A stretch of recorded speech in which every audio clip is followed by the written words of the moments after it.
Oi, amigos, elucidações mais uma vez. Hoje nós vamos na cidade de Goiânia, capital de Goiás, falar pela segunda vez com o nosso companheiro da Federação Espírita do Estado de Goiás. É Calci de Sá Roriz. E olha o tema, veja o tema: a história da salvação no cristianismo. História da salvação no cristianismo. Esse tema, eu vou salvar, quem vai salvar, quem não vai salvar. O Calcino vem com essa matéria para nós, com esse tema para nós aprender muito sobre essa salvação. Para onde nós vamos, para qual céu que a gente vai. Calcino, é um prazer enorme receber você mais uma vez aqui no Elucidações. Fica à vontade. Um abraço, companheiro. A alegria é minha de estar contigo e com os companheiros que seguem o Elucidações Espíritas nesse brilhante trabalho de divulgação da doutrina espírita. E hoje eu trago assim uma espécie de provocação. Vai lá, a palavra é essa. A respeito do o que motivou Allan Kardec a formular o lema: fora da caridade não há salvação. Há muita gente que imagina, considera que Allan Kardec deve ter pensado: vou criar um lema. E aí, brilhantemente, formulou esse: fora da caridade não há salvação. A coisa não é bem assim.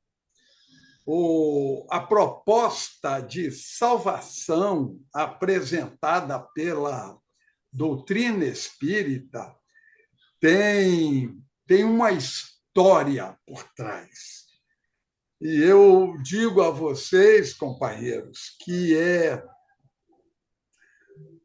a fórmula mais bem detalhada e que mais responde às indagações do ser humano a respeito dessa questão salvação. Quem será salvo? Quem poderá ser salvo? A gente encontra nas respeitáveis vertentes do movimento cristão os nossos companheiros católicos, os nossos prezados irmãos evangélicos, a formularem, na época, ideias a respeito da salvação. E se a gente observar bem, houve uma evolução no desenvolvimento dessa ideia. Salvação. No início, lá no tempo que eu chamo de cristianismo inicial, lá nos primeiros séculos da cristandade, no tempo de Paulo de Tarso, logo depois dele, por aqueles séculos, primeiro, segundo século, terceiro século, vigorava a ideia de que a vinda de Jesus salvou a todos. Jesus veio e, com isso, todos estão salvos. A gente encontra nas cartas de Paulo essa afirmativa.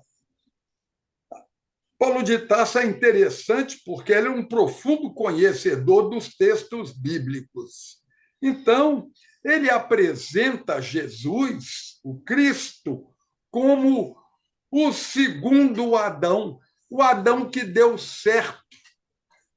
Houve o primeiro Adão, daquela história de Adão e Eva e tal, e que fracassou. Jesus é apresentado como o vitorioso Adão. Então, a ideia que se tem de salvação nos primeiros séculos era exatamente essa. Jesus veio, o Cristo veio, e com isso todos nós fomos salvos, garantido o céu para todos.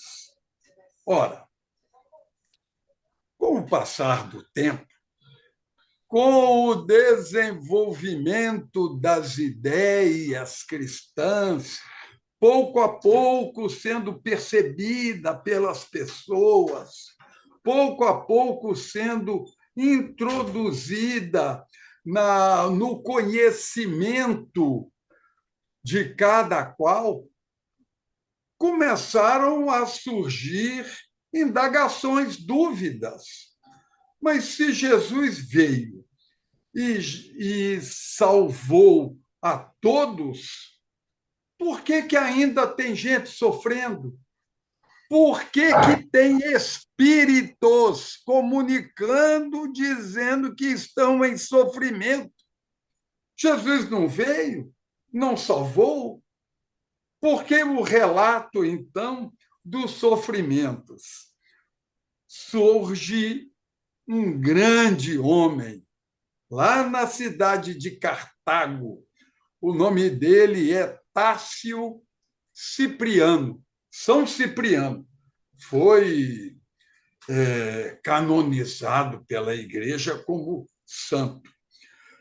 Cipriano, que tinha uma formação cultural muito grande, ele desenvolveu o pensamento do batismo. Olha que interessante, é de Cipriano. Para a pessoa ser salva, é necessário, é preciso de que ela seja batizada. Os judeus faziam uma circuncisão na criança até o 8º dia de vida. O batismo veio substituir a circuncisão. Não precisa de agredir fisicamente, basta que ele seja batizado, que aí está garantido o céu. Então, surgiu a segunda fórmula salvacionista no mundo.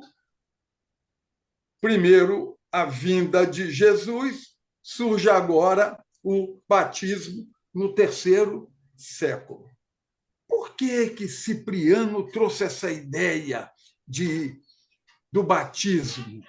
Porque ele sentiu a necessidade de estruturar o movimento cristão. Na época, não havia ainda Igreja Católica.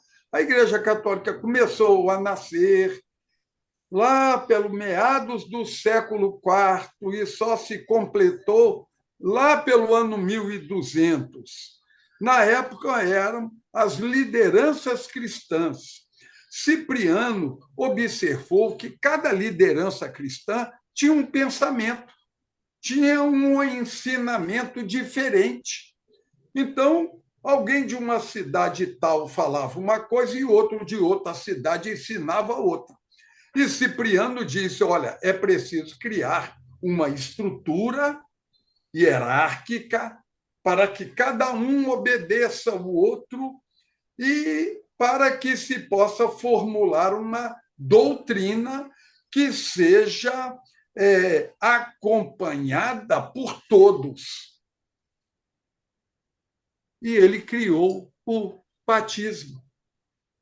Olha a jogada dele.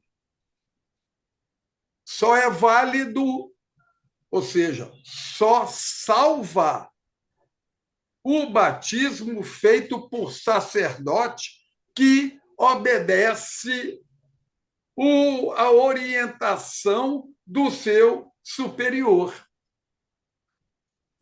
Cipriano criou a estrutura hierárquica que depois caracterizou a Igreja Católica. Evidentemente que todos os pais só queriam levar seus filhos no sacerdote que obedecia ao superior, porque senão o batismo ficaria inválido e o filho iria para o inferno. E aí os sacerdotes passaram a obedecer e pararam de ter ideias próprias, passaram a obedecer aquilo que o superior dizia. Interessante fórmula para criar a obediência, o batismo. Então, a primeira fórmula, a vinda do Cristo. A segunda fórmula, o batismo.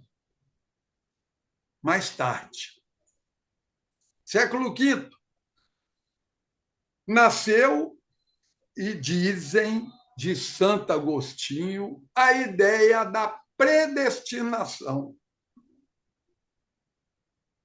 Não adianta o Cristo ter vindo, não adianta o batismo, se Deus não predestinou a pessoa para o céu, ela não irá para o céu. Predestinação. Foi uma época em que se submetia tudo a Deus. O homem era um simples autômato. O homem só cumpria aquilo que Deus determinava. Até hoje a gente encontra em alguns segmentos calvinistas da Igreja Evangélica, alguns poucos, que dizem isso, que continuam com essa ideia. O que leva à salvação à pessoa é a predestinação dada por Deus.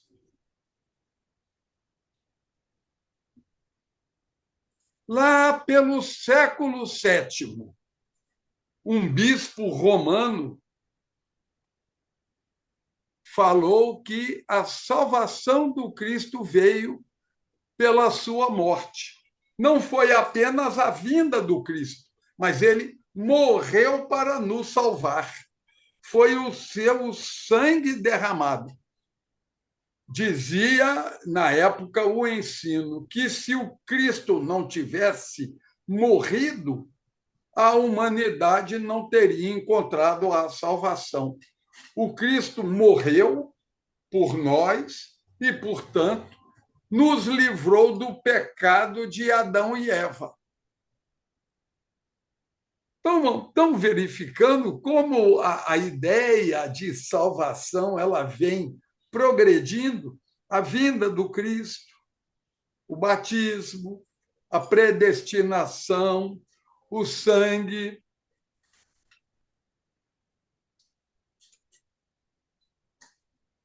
Papa Inocêncio III, no ano 1200, diz que só vai para o céu aquele que frequenta a igreja.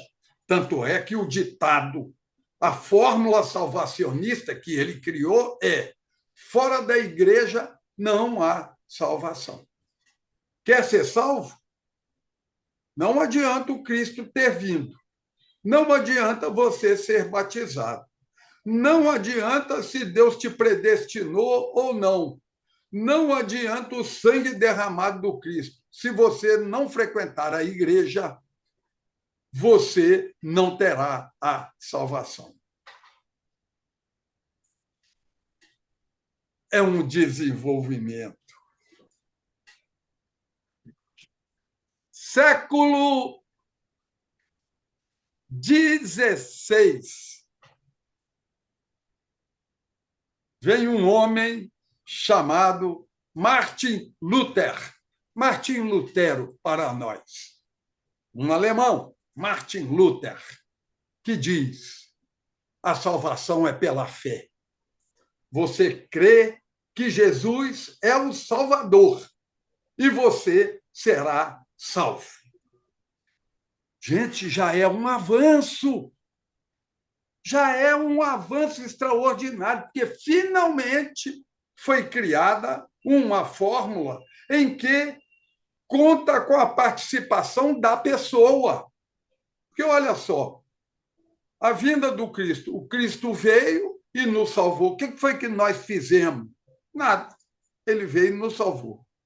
O batismo, a gente é batizado com 8 dias de nascido. Não fomos nós que fomos lá. Foi o pai, foi a mãe, foi alguém, o padrinho, a madrinha, que nos levou lá e nos batizou. Então, também não houve nenhuma iniciativa nossa. A predestinação, muito menos, foi Deus que determinou. A gente só ou vai para o céu ou vai para o inferno, conforme Deus determinou, e não adianta você fazer nada que nada modifica essa ideia, essa determinação de Deus. O sangue, o Cristo veio e derramou o sangue dele. Qual é a minha participação? Nenhuma. A igreja, eu sou obrigado a ir, eu não vou porque quero.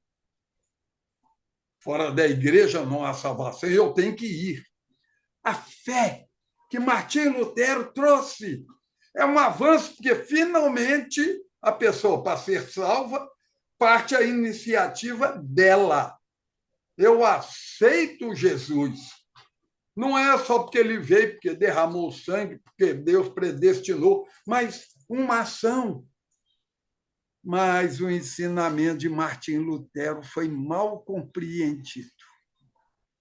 As pessoas entenderam, e dizem os biógrafos que Martim Lutero ficava danado da vida, porque ele era alemãozão, sabe, meio irritado, né? Ele ficava danado da vida quando as pessoas confundiam fé com crença.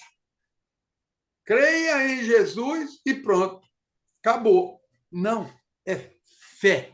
E para Martim Lutero, segundo os seus biógrafos, para Martim Lutero, fé é o encontro devocional com Deus, é a nossa relação com Deus. E é a nossa relação com o próximo. Ou seja, é devocional e relacional. Devoção a Deus, amar a Deus sobre todas as coisas e se relacionar bem com o próximo, e ao próximo como a ti mesmo. Esse é o princípio trazido por Martim Lutero, que foi incompreendido e transformado em crença. Basta você dizer que Jesus é o Salvador e pronto.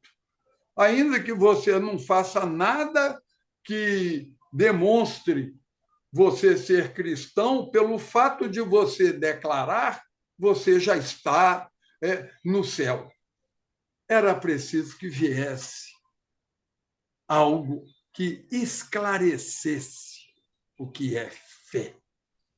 E aí vem Allan Kardec, complementando essa série de ensinamentos sobre a fé, vem Allan Kardec e lança: fora da caridade não há salvação. Ou seja, a caridade com você mesmo, a caridade com o próximo, para que você tenha uma relação nutritiva para você e produtiva para você com Deus. Então, a gente vê, concluindo aí, meus amigos, que Allan Kardec não inventou uma fórmula, ele concluiu filosoficamente, explicando que salvação tem a ver com iniciativa da gente. Não é Jesus quem salva. Ele trouxe os instrumentos para que nós os utilizássemos e aí, através da caridade, a gente pudesse evoluir e encontrar a salvação, que para a doutrina espírita, encontrar a salvação é atingir um nível de perfeição tão alto que nos deixe livre de qualquer submissão à matéria e ao sofrimento. Fico aí à disposição de vocês para a gente papear à vontade. Muito bem, estamos conversando, entrevistando o nosso companheiro da Federação Espírita do Estado de Goiás, Calci de Sarroriz. Esse tema, ó Calci, você aprofundou e você fez uma pesquisa excelente, né? Nota 1000 para você. A história da salvação no cristianismo. E nós agora convidamos as pessoas que sempre nos acompanham Ilustrações para ser um voluntário do Núcleo Social Jesus de Nazaré, entidade que atende pessoas portadoras de transtornos mentais e também pessoas da terceira idade. São 2 unidades. Você pode ser um voluntário fazendo suas ações, né? Venha ser um voluntário, pode fazer suas ações, pode fazer campanha para ajudar essa entidade. Você pode fazer visita e marcar sua visita também. Telefone 3235-8010. Todo mundo corre atrás dessa salvação, né, parceiro? Uns acham que mudou de religião ele vai estar salvo. Ah, mudei, eu estou salvo, né? Eu encontrei Jesus. O outro corre e quer comprar a salvação com grandes fortunas, com grandes doações, com grandes cheques, né? E todo mundo correndo atrás dessa salvação. E aquela que nós não sabemos nem onde está o céu para a gente ter essa salvação. E você fez as colocações no primeiro programa aí, e agora é o seguinte: o Allan Kardec diz, fora da caridade não há salvação. Aí muitos também interpretam que é dar coisa para os outros também, né, Calci? Vamos dar coisa para os outros o dia inteiro, né? Vamos dar coisa para os usuários de droga, vamos para a praça da fazenda de distribuição de cesta. Como é que é a salvação fora da caridade, não salvação que o Kardec colocou para nós, o Calci? É interessante, companheiro, essa sua indagação, porque nos remete à questão 886 do Livro dos Espíritos, em que Kardec indaga o que é a caridade segundo a entende Jesus. Olha que Kardec está querendo saber a informação de Jesus sobre a caridade. Porque, sendo a caridade o único instrumento pelo qual a gente consegue a salvação, é preciso que a gente tenha instruções vindas do Cristo. E é por isso que Allan Kardec indaga qual é o entendimento de Jesus a respeito da salvação. E é para uma pergunta inteligente, uma resposta fabulosa, porque os espíritos dividem a resposta em 3 partes: benevolência para com todos, indulgência para com as faltas alheias e perdão das ofensas. Benevolência para com todos. Boa vontade. Benevolência, boa vontade. Para com todos. A sogra, o cunhado, o chefe, o vizinho encrenqueiro, todo mundo. Boa vontade com todos. É caridade. E olha que você não precisa desembolsar dinheiro nenhum. Porque tem gente, conforme você falou, que imagina que a caridade é tão simplesmente meter a mão no bolso e dar o dinheiro. Não! Às vezes a caridade é dar um pouquinho de boa vontade, um pouquinho de indulgência, um pouquinho de perdão. Então, a caridade e o Evangelho nos recomenda para que a gente vá ao encontro das misérias ocultas. Tem muita gente passando necessidade, não só material, mas necessidade emocional. O número de suicídios está aumentando exponencialmente no Brasil, reclamando dos cristãos uma atuação um pouco mais forte, porque só o dinheiro dado é caridade? É caridade. Mas se você não tem o recurso, exercita sorrindo para alguém na rua que você vê que está com o rosto contraído. Dirija palavras de bom humor, de confiança para as pessoas que passarem por você, que isso é caridade e dispensa qualquer doação monetária. A caridade material é importante, é necessária, precisa ser feita, precisa. Mas caridade não se limita apenas a isso. Mas vimos pela questão 886 do Livro dos Espíritos que ela tem uma amplitude bem maior. Muito bem. A história da salvação no cristianismo. Veja bem, a colocação do batismo também é muito forte. É um mártir, é um mártir violento, né? Os pais ficam tristes se não conseguir batizar o filho, acaba entrando nessa colocação que foi feita há muitos anos, que se não batizar fica pagão, que não sei o quê, não encontrou o cristianismo, e é uma correria danada, né? Por incrível que pareça, tem espírita, né? Que ainda leva seus filhos para ser batizado. Não compreendeu a doutrina espírita, né, companheiro? O espírito que está levando seus... não compreendeu o espiritismo, não? Porque não há necessidade, né? Qual seria realmente o batismo do espírita, se é que tem o companheiro Calcinho? Está lá no Evangelho, capítulo 17, se não me engano, no item 4, mas com certeza no capítulo 17, Sede Perfeitos, do Evangelho segundo o Espiritismo, a informação dada que reconhece-se o verdadeiro espírita, o espírita caridoso, o verdadeiro cristão, pela sua transformação moral e pelo esforço que se faz para vencer as más inclinações. Essa é a maior caridade que o espírita pode e deve fazer com relação a ele mesmo,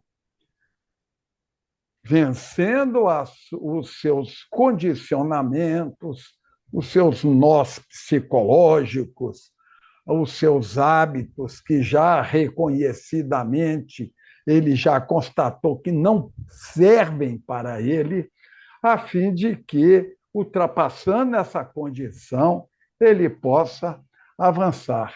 Então, essa é a caridade que o espírita é chamado a fazer, além daquelas colocadas na questão 886, boa vontade, indulgência e perdão para com os outros.